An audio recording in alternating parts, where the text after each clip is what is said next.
No empire lasts forever. The Dutch had their golden age, the British ruled the seas, and the Romans built a civilization that shaped the world. But every one of them eventually fell. Now it seems another empire may be on the same path. For nearly a century, the United States has stood alone at the top. Militarily, economically, culturally. With only 4% of the world's population, it commands 20% of its income. One nation, yet responsible for nearly 40% of the entire global military budget. Unmatched, untouched, unquestioned. But that era is fading, and fast. By 2028, China is expected to overtake the US as the world's largest economy. And this didn't happen by accident. For decades, while America celebrated its supremacy, China was moving silently, strategically, building its influence from the ground up.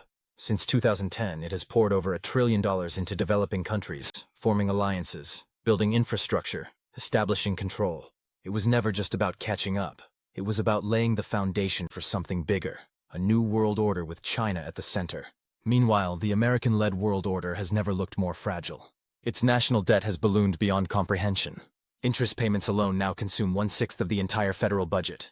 Globalization, the very engine the US once championed, is unraveling in reverse. Decades of carefully constructed trust have eroded, piece by piece, through trade wars, tariffs, isolationism, and the growing sense that the rules America once enforced no longer apply to itself. The warning signs were always there. Power tends to corrupt. Absolute power tends to corrupt absolutely. This isn't just about a president or a political party. It's about what happens when an empire starts believing it's indestructible, long after the rot has already set in. The infighting has begun. The questions are louder. Has America passed the point of no return? Can the world order it created survive? Or are we already watching the curtain rise on the next empire? To understand where we are, we have to look back, further than most do. As recently as the 1990s, the collapse of the American empire was unthinkable. The Cold War had ended in triumph. The Soviet Union was gone. The dollar wasn't just dominant, it was the global currency, making up more than 70% of the world's foreign exchange reserves. America had become the financial center of the world. Its values, capitalism, democracy, liberalism, spread rapidly, even among its former enemies. Nations like Russia, Poland, and Vietnam began adopting market systems. It felt like history itself had reached its conclusion. The American model had won. But while America basked in its post-Cold War victory, a transformation was unfolding on the other side of the Pacific. At the time, China seemed like a rising but manageable partner. By the late 1990s, it had begun its economic transformation, growing at over 9% a year and lifting hundreds of millions out of poverty. Washington saw this not as a threat, but as a validation. Another communist power was becoming capitalist. When China joined the World Trade Organization in 2000, President Bill Clinton called it a turning point, not just for trade, but for democracy. He believed China wasn't just importing American goods, it was importing American ideals. The fact that it remained an authoritarian one-party state? Dismissed. It was assumed that as China developed, it would inevitably adopt democracy. But that assumption was dangerously naive. From Washington's perspective, China was proof that capitalism had won. But behind the scenes, China wasn't being shaped by the global system. It was quietly reshaping its role within it. Between 1995 and 2010, Chinese exports to the US exploded, from about $100 billion to over $1.5 trillion. But it wasn't just about trade. It was about transformation. China was undergoing a total economic shift. From 1990 to 2020, its manufacturing output grew 50-fold, from $100 billion to nearly $5 trillion. The nation became the world's factory. And America, without even noticing, became utterly dependent. Nearly all laptops sold in the US are made in China. So are 78% of smartphones, 80% of sporting goods, 83% of toys. The shelves in American homes were filled with cheap goods. And behind every one of them, a deeper reliance was growing. On the surface, this looked like a win for consumers. Lower prices, more choice. But it came at a cost that's only now becoming visible. As cheap Chinese goods flooded the market, American families spent more, saved less, and relied increasingly on debt. U.S. consumer debt, once manageable at $1.8 trillion, had ballooned to over $5 trillion by 2020. More Americans than ever lived paycheck to paycheck. And it wasn't just households. The federal government was caught in the same spiral. By 2024, U.S. national debt had reached $36 trillion. Projections show that by 2034 it could hit $54 trillion. That's $150,000 in federal debt for every American citizen. And the spending hasn't slowed. $1 in every $6 the government spends now goes to paying off interest on that debt. This is more than an economic challenge. It's a symptom of something deeper. Because this is how empires fall, not in a single moment, but slowly, over decades, through neglect, overconfidence, and the illusion of permanence. History has seen it all before. The Dutch Empire in the 17th century seemed invincible, rich, powerful, and globally influential. But it overextended, borrowed heavily, and spent as if the Golden Age would never end. By the late 1700s, the cracks had become impossible to ignore. A bloated state, growing inequality, dependency on foreign trade. Sound familiar? Today, America finds itself in an eerily similar position. Decades of overspending, an addiction to cheap imports, a widening gap between the rich and everyone else. A nation once admired for its strength and unity, now uncertain, divided, and economically vulnerable. These are not random events. These are the warning signs of an empire approaching the edge. The world is shifting. China is rising, not just as a manufacturer, but as a lender, investor, and strategic power. It's forging alliances, building infrastructure, writing its own rules. Meanwhile, America, once the architect of globalization, is losing control of the system it built. The question isn't whether the American empire is changing. It already is. The question is, what comes next? Empires don't just fall in predictable ways. They rise along familiar arcs, too. History shows that emerging powers tend to follow a similar trajectory. It begins with an economic surge, a manufacturing boom, rising exports, and soaring living standards. As wealth accumulates, so does influence. Trade, diplomacy, and strategic investments become tools for reshaping the global order. Gradually, the new power begins to displace the old one, pulling the world into a different orbit. China is now following that path with remarkable precision. For decades, the country has been laying the groundwork to lead the next global chapter. Its strategy has been straightforward but potent. Delay gratification, invest aggressively, and position itself for long-term dominance. Unlike the consumption-driven economies of the West, where household spending drives over 2/3 of GDP, China has taken a different route. In the US, 70% of GDP comes from consumption. In the UK, it's 65%. In China, just 39%. This difference is not incidental. In China, people save, and those savings have created a vast reservoir of capital. By the end of 2023, Chinese households had amassed $19.1 trillion in savings, about $57,000 per person. Instead of being spent, that capital has been directed into infrastructure, technology, and strategic industries. High-speed rail lines, green energy farms, semiconductor factories, projects designed not for today but for the decades to come. And that capital hasn't stayed within Chinese borders. By 2010, China began shifting its gaze outward. The goal, to shape the world order on its own terms. Central to that ambition is the Belt and Road Initiative. Since 2013, China has poured more than $1.3 trillion into building infrastructure in the developing world. Ports, railways, power grids, spanning over 150 countries and touching more than 75% of the global population. Africa, in particular, has become a strategic focus.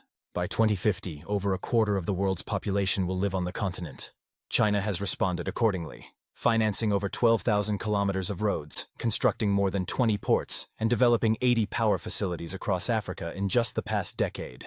The contrast with the United States is striking. Over the last 30 years, America's Development Agency has managed to build just 800 kilometers of road across the developing world, 15 times less than China. Rather than build, America has chosen to police. Since the turn of the century, the U.S. has engaged in over 72 foreign conflicts, from Afghanistan to Iraq to Libya. The Iraq War alone cost $2.2 trillion and left little lasting legacy beyond instability. America's global posture has long been one of military intervention and ideological export, trying to spread democracy and capitalism through force. China has taken a different path. It doesn't try to reshape governments. It doesn't export ideology. It isn't trying to remake the world in its own image. Instead, it seeks cooperation, not control. Partnerships, not puppet states. It is willing to work with regimes of every kind, regardless of political values, as long as those relationships serve its long-term interests. Today, that approach appears to be winning. In 2023, for the first time ever, China's approval rating in Africa surpassed that of the United States. America's global influence is waning, not with a bang but through quiet erosion. And at home, another storm has been building, one that's been slowly hollowing out the foundations of American power. That storm is deindustrialization. In the 1960s, nearly a third of all American jobs were in manufacturing. By 2020, that figure had collapsed to just 8%. As globalization took off, American companies moved production overseas in search of cheaper labor and higher profits. Textile mills in the South shut down. Steel towns in the Midwest fell silent. At first, the closures were scattered. Then they accelerated. Factories vanished. Communities collapsed. An entire industrial base, the engine of post-war American prosperity, was dismantled in just a few decades. But the consequences were far deeper than lost jobs. Manufacturing had been the great economic equalizer. It offered stable employment, decent wages, and upward mobility to millions of ordinary Americans. When those jobs disappeared, so did a path to the middle class. The economy that replaced it was one of finance, tech, and capital, rewarding the few while leaving the many behind. On paper, the U.S. economy continued to grow. Since the 1980s, GDP has more than doubled. But those headline numbers obscured the truth. The gains went almost entirely to the top. Since the 1970s, the share of income going to the middle and lower classes has fallen sharply, while the wealthy elite has captured more and more of the pie. Today, the top 1% own over 30% of America's wealth, up from 22% in the early 2000s. Meanwhile, the bottom third of the population has seen little to no income growth for over 2 decades. The poorest Americans still earn around $28,000 a year, just as they did in 2000. Housing costs tell the same story. In the 1980s, the average American home cost around $60,000. Today, that figure has skyrocketed to over $400,000, an increase of more than 500%. For those on stagnant wages, the American dream has become impossibly distant. As inequality widened, so did disillusionment. A growing sense took root that the system wasn't just failing, it was abandoning its people. By 2024, frustration reached a tipping point. Donald Trump returned to power on a wave of popular anger, promising to restore American greatness and bring back the country's lost manufacturing might. His proposed solution was blunt: tariffs. The plan was to tax imports, forcing companies to reshore production and revitalize domestic industry. Over a decade, the policy was projected to raise $1.8 trillion, funds the government desperately needed as debt levels soared. But the reality didn't match the rhetoric. Within 10 days, the Trump administration was forced into a dramatic reversal, scrapping most of the tariffs. The global economy had been built over the past century on the principles of free trade, with the United States as its chief architect.